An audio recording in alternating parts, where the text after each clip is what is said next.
to my channel. Hope you've all had a wonderful day. Today's video is my reading wrap up for April. So we had 9 books on, excuse my hair, I don't know what's going on with it. So I had 9 books on my TBR for April, as I usually do. And I read, let me just double check, because I don't think it's as many as I thought. Yeah, so I read 6 books and I slightly swayed away from my TBR. Sorry, cat's moving. So yeah, I slightly swayed away from my TBR, so it isn't exactly the same as what I'd set out to read at the beginning of the month, but I'm just going to get into it and tell you how we got on. So the first book on my TBR was Rachel Vincent, My Soul to Keep. It's the 3rd book in the Soul Screamer series. Me and Nikki were buddy reading these, and I only gave this one a, where are we? Yeah, a 3-star rating. I enjoyed it, but as Nikki said in her previous wrap-up video, that it is basically like a handbook for teenagers. It's like all the things you shouldn't do. So this one, we follow Kaylee and Nash again, who are banshees, and there is a netherworld drug being passed around at the school called Frost, and they kind of have to get in there and save the day. And it was a little bit samey, a little bit kind of like, we follow Kaylee, who is obviously in love with Nash and he is in love with her, but he is more popular than she is, so we have this constant, does he love me? He's with me, but does he actually love me? And I found that really quite boring this time round. It was kind of like, he's been with you for 3 books, come on, just accept he's happy, he wants to be with you. It just sort of drove me a little bit loopy. It's that kind of teenager kind of thing. I think if I was a little bit younger, it would have drawn me in a lot more, but I just feel like the whole, don't do drugs, you know, don't stay out late, it kind of all felt a bit samey for me. So that's why I only gave it 3 stars. But I have really enjoyed buddy reading them with Nikki. We are, I think there's like 4 or 5 more books in the series, but we are abandoning reading them as buddy reads for the time being, and we're going to move on to some other buddy reads and maybe pursue these again at a later date separately. I'm not really sure yet, but yeah, for me I didn't love it as much as I loved the first one, so it only got 3 stars from me. The next one that was on my TBR was Robert Westall's Blitz Cat. So this is about a cat in World War II, I believe, during the Blitz. She's trying to get home to her like hometown. Her family moved and she wants to go back to where she came from, basically. It was only 220 pages and I got 50 pages in and just, yeah, wasn't interested. We'd followed the cat, she'd stopped at like a pillbox where someone was on lookout, and she'd stayed there for a few days just kind of eating and not doing very much, and I just kind of wasn't interested. I was like, where is this book actually going? And I just realised that I was like, I just don't care. I got to the point where I was like, there's no point in me continuing reading it because I'm just not interested in it. So I did DNF this one. So there is that. I then went on to read, where are we? Ooh. The Midnight Library by Matt Haig. Now I gave this one 4 stars and I did really enjoy it. It follows Norris, who takes a drug overdose, and she is transported to the Midnight Library where time doesn't move, but she can choose any new life for herself through a book, and anytime when she travels to this life, anytime she feels disappointed by it, she is transported back to the library to make another choice. I really liked it. I liked where it was going. I did feel a little bit like maybe we didn't need to venture to as many lives as we did with Nora. But I gave it 4 stars. I thought it was really good. I think it would have been a 5 for me had the ending been slightly different. I'm glad it ended the way it did, but I think if it had been slightly different, I'd have been more invested, and I'd have probably given it a 5 star. But it was very thought-provoking, very important, I think, mental health-wise. I think it addressed a lot of things. For that reason, I did really, really enjoy it. So that's that one. Let's put that there. Next up, I went on to read Sense and Sensibility by Jane Austen. I started the audiobook for this. Got about 100 pages in. And I just wasn't interested. So we follow Eleanor and Marianne, and it's sort of their lives and their sort of beaux, so to speak, that they are sort of making acquaintances with, and it just wasn't for me. I don't know if I really enjoy Jane Austen's writing or whether I really enjoy the film adaptations. So I am going to watch the film adaptation of Sense and Sensibility and see how I feel about it, but I just feel like the book wasn't particularly me, so I did DNF it and abandon ship on that one, sadly. It just wasn't for me, so I gave up. Because life's too short to read books you don't care about. Then next up, I read Harpalese, To Kill a Mockingbird. I listened to this via audiobook, and I gave it, I think I gave it 3 stars. Let me just double check. No, I gave it 4 stars, that's a lie. I did really enjoy this book. I felt some of it was a little bit, like the language was a little bit difficult for me, but obviously it's further back in time. So I think if I was physically reading it, I'd have found it more difficult than if I was listening to the audiobook. But I really enjoyed it. I thought, again, it was a really thought-provoking story. It addresses a lot of different themes. And it had some really sad moments that were just one of those things that you just wish could have been changed. But I loved it exactly the way it was, if that makes sense. So, yeah, I did really, really enjoy it. Would I read it again? Possibly not. Would I listen to the audiobook? Possibly. But I really recommend reading it if you haven't. If that makes sense. But yeah, I did like that one. What was next? Next was Yvonne Woon's Life Eternal. So this is the sequel to Dead Beautiful that I read in January and really loved. This is where we got to. I don't know whether I wasn't interested this month, or it was just a bit slow going. I felt like it was a bit slow going for me this time. So I didn't finish it. I haven't DNF'd it. Well, I suppose I have in a sense. It's a did not finish. But I will return to it at some point. I just didn't quite make it this month. So there is that one. Right.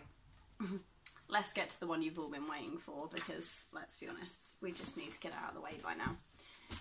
Jonathan Strange and Mr. Norris. So this was a book that intimidates you, and a lovely lady commented on my video last month about maybe splitting it across 2 months so that I don't feel as overwhelmed by reading it.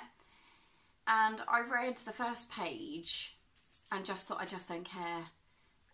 Like, I don't want to put myself through something that I'm already finding stressful before I even start it. And I know that there are probably some really big books on my shelves that I would read and really, really enjoy. But I read the first page and I reread the synopsis on the back, and I just thought, I don't think it's going to be for me. I really don't. So I've just DNF'd it without really starting it. I know that's not the way I normally do things. Normally I really like to try and actually read a book before I give up on it. But this one was just too intimidating for me. And yeah, my mental health this month hasn't been great. I think not for any particular reason other than I'm just struggling a little bit, and I felt like I didn't want to put myself through something that was going to make me feel more stressed. Like, reading is supposed to be an escape, and I felt like this was just going to suck. So I didn't do it to myself, and I'm really happy I didn't. I'm going to give it away without reading it, and I don't care, if that makes sense. Like, it just doesn't faze me that this one is going to go, and I'm glad I'm getting rid. So there is that one. I feel like I let you guys down a little bit, but at the same time, I feel like I'd have got 50 pages in and still hated it, so I might as well have just given up. So yeah, there's that. I'm going through the ones that were on my TBR first, because I feel like that's an easier way to get through.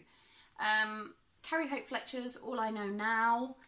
I had waited 5 years, I believe, to read this book. I found the receipt in it the other day. I bought it from the British Heart Foundation in 2016. And I'd waited to read this because I thought, oh, I'm going to love it. I really want to hang on to it and be in the right, you know, frame of mind to read it and enjoy it. And I think I'm too old. I did get about halfway through, and I spoke to Nikki about it, and I was like, we've reached the end of the month and I haven't finished it. And she was sort of like, you know, do you care how it ends? And I thought, no, not really. I think, unfortunately, if I was at school, or, you know, either halfway through school or just leaving school, this would have been fabulous. But because I'm out of that stage of my life now, parts of this book aren't relevant for me anymore. The first half is, you know, making friends, dealing with relationships that don't work, being kind to people at school, dealing with bullies. While some of that can be relevant to me as an adult, I am less stuck in the school world where it's more difficult to deal with those kinds of situations than I am now, because I'm older and I've been through these things already. I didn't feel it was particularly relevant, so I have given up on it. I'm sorry, Carrie. I do love Carrie Hope Fletcher, and I have some of her other books, and I have adored a couple of them. And yeah, it just wasn't for me, so I did give up on this one as well. I think, yeah, oh no, this was the last one that was on my TBR. It was Coming Home to Brightwater Bay by Holly Hepburn. I love Holly Hepburn. I think she's fab. I just didn't get to this one this month. With trying to read the others, I just didn't reach it. And I think I honestly hit a bit of a slump this month. I just didn't particularly have any books that I really loved or thoroughly enjoyed. So I did find reading this month really hard. So the majority of the books I actually consumed were via audiobook. So I didn't want to put myself into this one when I knew I was in a bit of a slump, and I didn't want to dislike it just because I was in a slump, if that makes sense. So this is one I didn't want to read that soon anyway, but I think it was, yeah, the newest book on your shelf by publication date, so I picked it. But I'm gonna put it back on my shelf to read another time because, yeah, I just didn't get to it. So there's that. Right, back to the books I actually read. So I read To Kill a Mockingbird, Midnight Library, and My Soul to Keep by Rachel Vincent. I also read, and I can't show it to you because I don't have it, Enid Blyton's 5 on Kirin Island again. I did say in my goals for this year that I wanted to make my way through the famous 5 books because I absolutely love them. We used to watch them on TV as kids, and I just love the story, the little adventures they go on. So I did really enjoy it. I gave it 3 stars. Yeah, it was fine. You know, it was one of those ones that you know you're going to enjoy, and it doesn't take that long to read or consume. I think I listened to mine on Scribd, and it took 4 hours, but I had it on 2 times speed, so I finished it in like 2 hours. So yeah, I enjoyed that. And then I also listened to Michelle Harrison's A Tangle of Spells. It's the third book in, oh, what's the name of the series? Oh, it's gone out of my head. I'll put it on the screen because it's completely left me. A Pinch of Magic, there you go. It was the Pinch of Magic series by Michelle Harrison. It was the third book in the series. And possibly my favourite of the three. So it follows the Widdershins sisters who move house, and they come across some witches in a town, and I love a witchy theme. So I did absolutely love it. I gave it 4 stars. I would probably listen to it again or read it again. It was just really enjoyable. I loved it. And I finished that yesterday. Yeah, yesterday or the day before. I finished it in time for my April wrap up, is what I'm saying. And it sort of was a really good way to end my slump because I knew that I really enjoyed the story. So yeah, it was great for me. And then the last one on my list, this was just a random one that was on my shelf. And it's Here's Looking at You by Mari McFarlane. I listened to this on audiobook and I gave it 4 stars. Interesting. I feel like I should have given it 3 because it's not one that I'm going to keep, if that makes sense.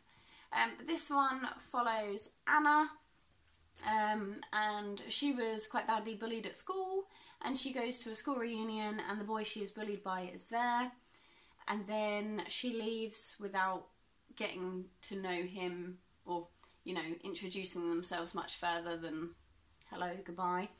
And then her work and his work come together to do a project, and they start to talk and kind of get along a little bit, and then he finds out who she is, and it kind of all goes from there. I did really, really love it. I felt a little bit like the bullying part came up too often. So obviously it happened when she was at school, and then well into her 30s.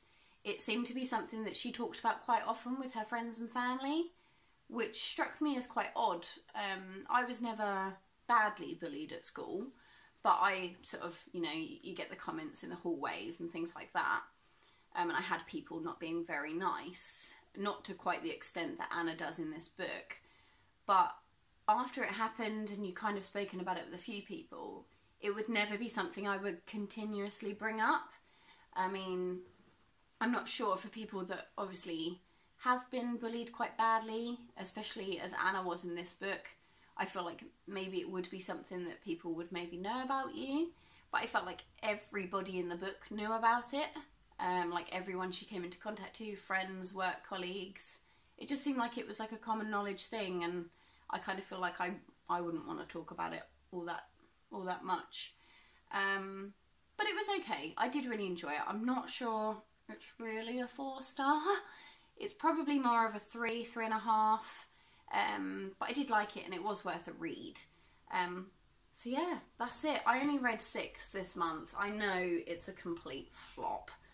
I just really hit a slump this month. I know you're probably thinking, well, 6 books isn't exactly a slump, but I listened to 1, 2, 3, 4. I listened to 4 of them via audiobook on 2.0 speed. So I don't know, was it a slump? I just felt like there wasn't really any books this month that I absolutely loved. Like, there were aspects of them that I really enjoyed, but there is none that I would continue to rave about until next month, if that makes sense. So yeah, I had a fairly decent reading month. There was just nothing I really loved that made me feel really excited about reading. So yeah, that's everything for me. I really hope you guys did enjoy this video. If you did, please give it a thumbs up and subscribe for more fun things to come. Let me know if you have read anything good recently. Let me know if you have read any of the books that I have read this month. And let me know your thoughts, feelings. Yeah, and that's everything for me. Take care, and I'll see you guys in the next one.